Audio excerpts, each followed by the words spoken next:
Good morning, everyone.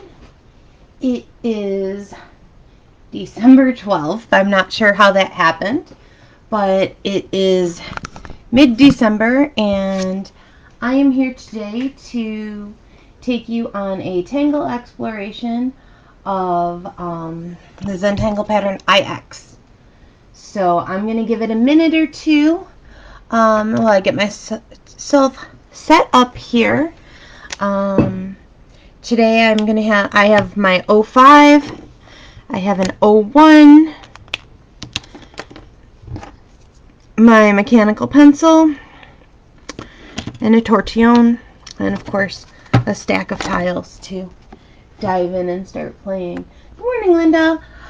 If you had a chance to join me last night for my snowflake class, it was a lot of fun, and I appreciate everybody coming out and spending their Friday night with me.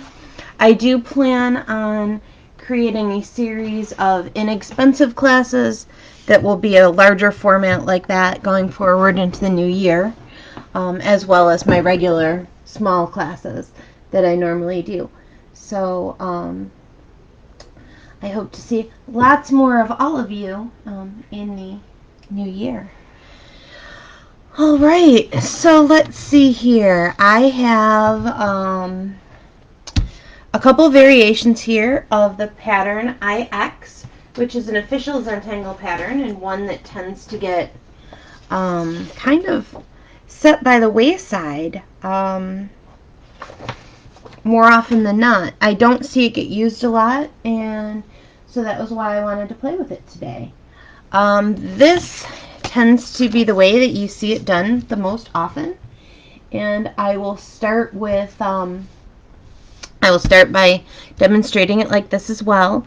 The other variations that I have shown here, this is the same pattern, only done very crisply and very straight, with my focus being on making my lines nice and straight and crisp, as opposed to here where they tend to be a little more curvy.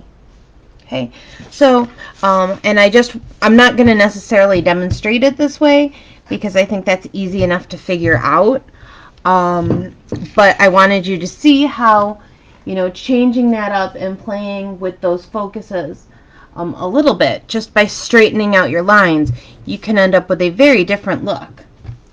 Okay, and then this one is just a fun little exploration here that I did. I actually did this in a series of curves to kind of make a I don't know if you can see that, but it's just it looks kind of like a rainbow, and then I added some others to weave it together, and I will demonstrate how to do that as well, because I just think that's a really cool, fun little look and a different way to play with it. All right, so we're going to get started, and then of course I have some other ideas and variations to show you as well. But we're going to get started. Sandra, I'm glad you enjoyed it. Welcome, Tammy. I'm going to take my my pencil, and I'm going to make some dots. And connect them. So one thing that IX has that I almost never remember to do, and I didn't do it on any of these, is, but I'm going to do it on this one, just so you can see, because I know I'm going to forget to do it on the others, is you make a line that pulls out from the corners to kind of add to that visual effect, and I just never remember to do it.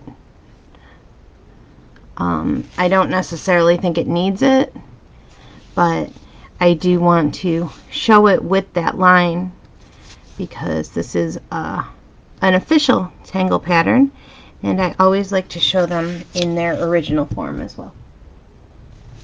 Good morning, Lisa. Good morning, Michelle.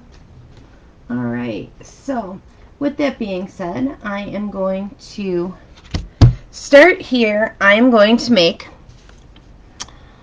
a line, and you can make this straight, you can make it a little curvy. I'm going to make it just a little bit curvy, And then I'm going to put like a little crossbar on it. We've done this before with other tangles. It is, and the reason I have a 5 here is because I just want to be able to color in and fill in a little faster with some of this. So I've got that little crossbar.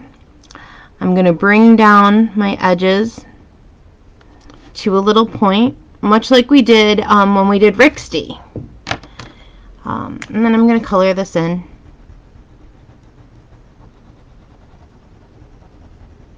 You could color this in with your 1, you could color this in with a PN, or if you have your graphic. I find that a 5 works pretty well for this. These aren't really big spaces. Okay. I usually like to start out by placing a couple of these down, just like this.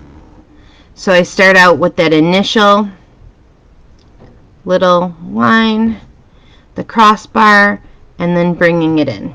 So I've got 1, I've got 2, I've got 3. And as you can see, these have a faint little curve to them. You could make them straight, you could make them real curvy. It's entirely up to you. And then I'm just going to color these in. So I have these little barbell kind of looking things. Probably like no barbell I've ever actually seen, but you know what I mean. You know what I'm going for there. Alright, so I have a couple of these. I'm now going to come in and I am going to create an aura around each one. You can do this. We're going to do 2 auras around each. So if it's easier for you or you prefer to do 2 at once, by all means go ahead. Because I always start out with a couple of these standalone little barbells, I like to do my auras all at the same time. So I do one, then move on to the next one. It helps keep me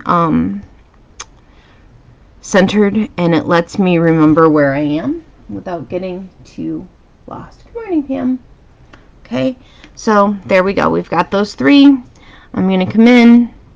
I'm going to do a second, and as you can see, I'm not paying a whole lot of attention to making these corners real crisp or anything. I could. If I did, it would give me a very different look. Okay, I'm just drawing this the way I usually draw it. And when I draw it for my own use, and I'm not trying to make it specifically straight or anything like that, it's got a bunch of little wobbles and bumps and curves. You can see I went right outside my border there. That's okay, because borders are a guideline. Alright, so now I have 3 of these down. I am now going to come in and I'm going to add 3 more. So I'm going to make a line, and I'm going to use the Halaba method to go under that so that it doesn't actually go over any lines I've already drawn. I'm going to make that in, that little crossbar and that little point there. I'm going to do one here where I'm going to go to right there, continue my line, pick it up, and I'm going to curve it over here. So I've actually crossed 2 there. Okay, and then I'm going to do one down here, and this one I actually made my crossbar there first. Sometimes I do that just because I like to see where it's going to start and end, and you could do it that way if it's easier for you too. I find it easier for my spacing sometimes. Okay, so now I have 3 more little barbells, right? I'm going to come in and I'm going to color those in.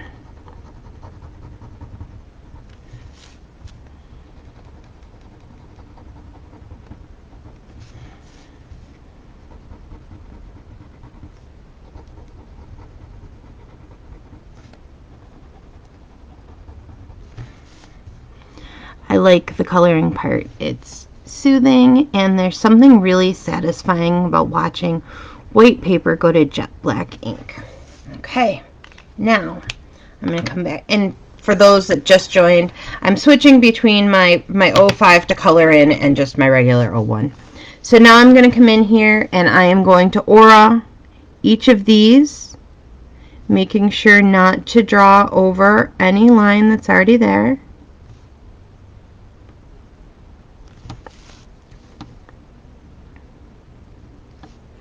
And again, I'm doing them one aura at a time, although I could do two.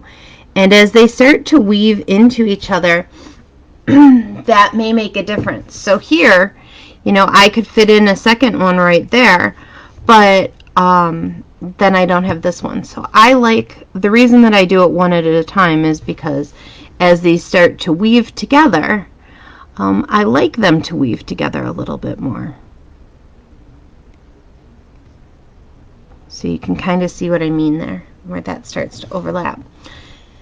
So I need a second aura on each.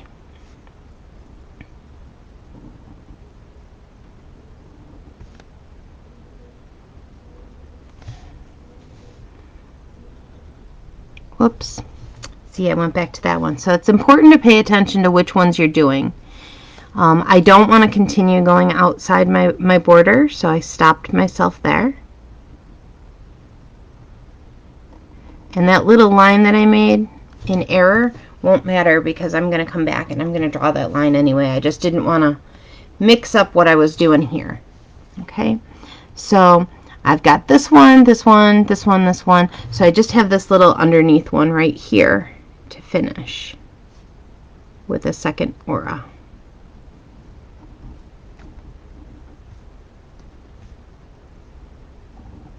Okay, so now everything has two auras.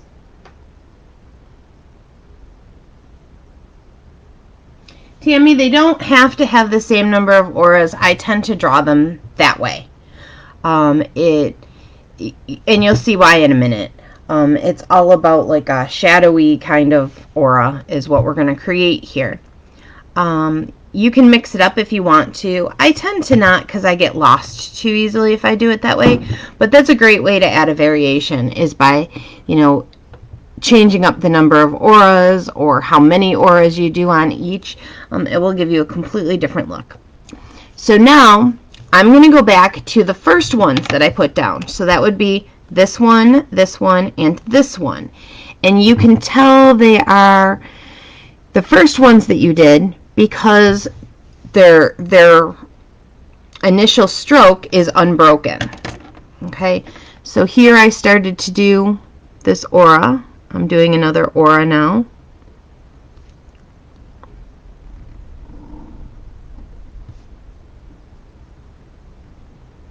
Okay, and then I'm going to move to the next one and do another aura. And what you can see is that it looks like these are all woven through the middle now.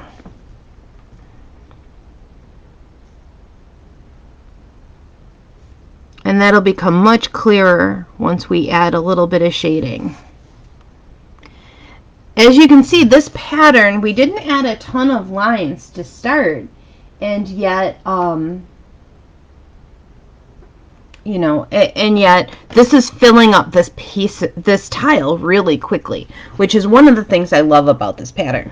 Okay, so I did one aura on each of my initial three. I'm going to come back to those initial three again and do my second aura. Okay, you can do as many auras as you want to.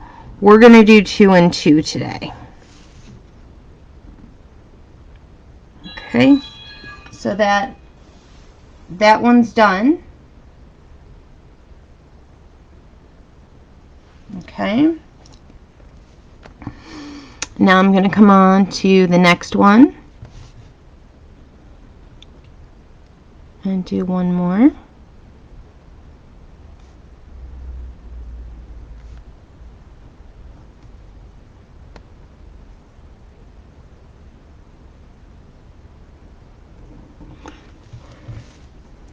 And then this last one over here.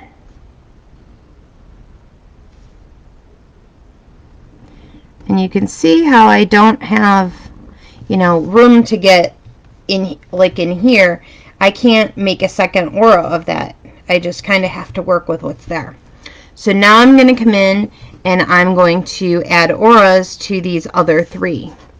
Okay, so there's a lot of line work going on here, but it's not a hard pattern. It's not really a difficult pattern. I would consider it a focus pattern because you do have to kind of really kind of pay attention to what you're doing, or it's easy to get a little lost. So here I don't have a ton of room, so I'm just kind of adding where I can. Okay, and then this one right here, and again, not a lot of room, and that's okay. One more aura where I can fit it. No, Barbara, there will not be a video from last night. I did post that I don't normally record my classes for privacy's sake, especially with such a large group. I'm sorry I can't do that, but I try really hard to recognize that a lot of people don't want something that they're taking to be on camera. So I may offer it again in the future, though. All right, let's see here. So now I'm going to go in. I'm going to do one more aura on these, and then we're going to shade. So there's that. And then this one over here.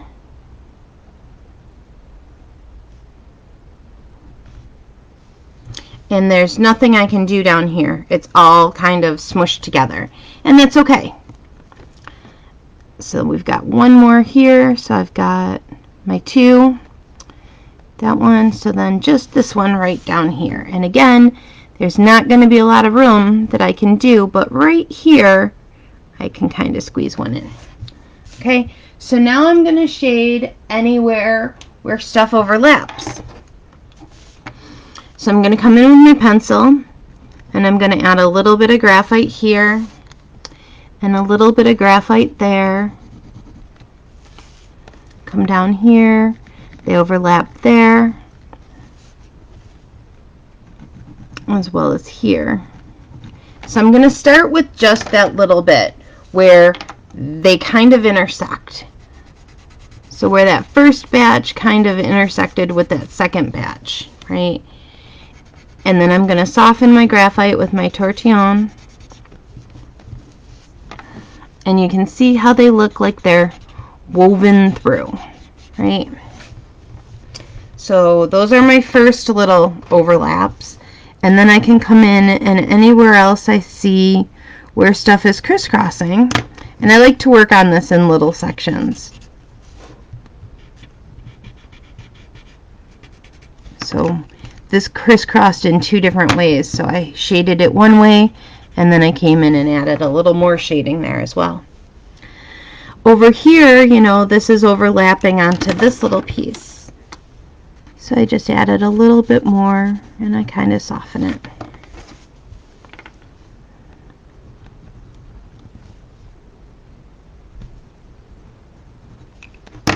And by doing this, just these little sections at a time, I'm less likely to miss some of these little overlaps. And if you miss some, it's fine.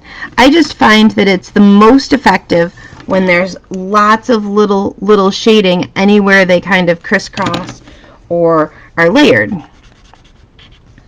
Okay, because shading is where the magic happens. Hi Katrina, welcome. All right, so that is our first variation, or this is our first, our standard eye-axe. Okay, so I tend to, if I have a lot of them kind of built in together and I don't have a ton of spaces, I tend to go in like I did here, and I color in any of the negative spaces on the inside, and you could certainly do that. And then I did it aura overall around the whole outside for this one.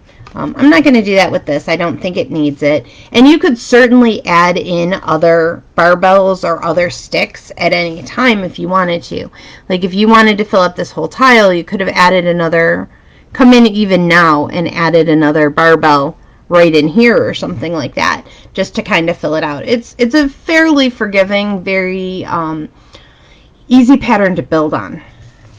So that is our initial